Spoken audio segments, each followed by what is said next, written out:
Hello there, Ray here, and there is a new snapshot that is out.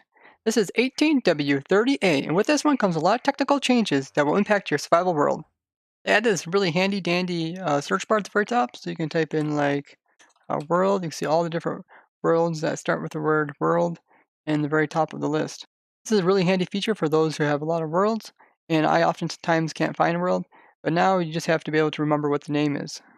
In this snapshot, a very big bug has been fixed, and that is a duplication bug.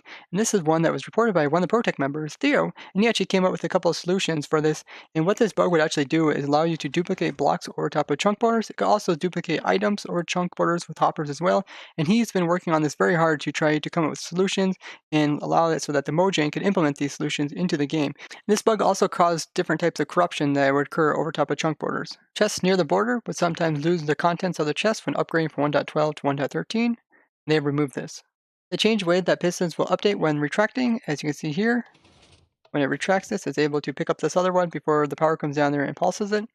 Now these did work in 1.12 and these never did work in 1.12, but the person in the bug report said that these did work in 1.12, so they actually changed it so these would work. So I'm not sure if that's good or not, but yeah, now these work. They fixed a bug where observers weren't detecting piston arms retracting.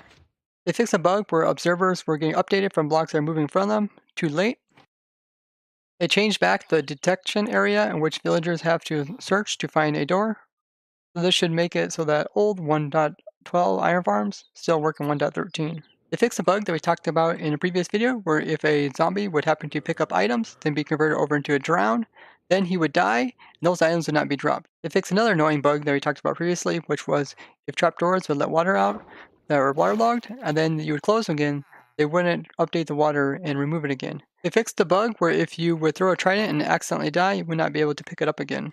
There was an error that was causing structures not to generate as likely in the negative coordinates, and this has been fixed. When concrete would fall onto seagrass submerged in water, it wasn't converting over into concrete itself. Now that's been fixed.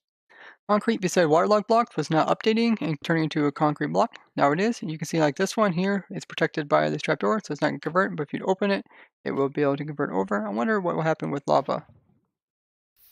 Oh, that still produces cobble. Iron golems weren't spawning in the center of villages, and this has been fixed. When upgrading a world to 1.13, the game was still considering it a snapshot.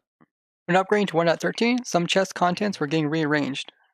When updating, the top part of the door would go missing. They also fixed some bugs to do with worlds crashing for a number of reasons, so hopefully this will allow more people to be able to play 1.13. A lot of good bug fixes in this snapshot. They probably should have came out with this snapshot prior to the 1.13 release. So I want to thank you for watching, and if you found this interesting, show me the like and share this with others. If you'd like to see more 1.13 content as well as upcoming versions, go ahead and subscribe and hit that bell button. And if you have any questions, ask down in the comments. Bye-bye!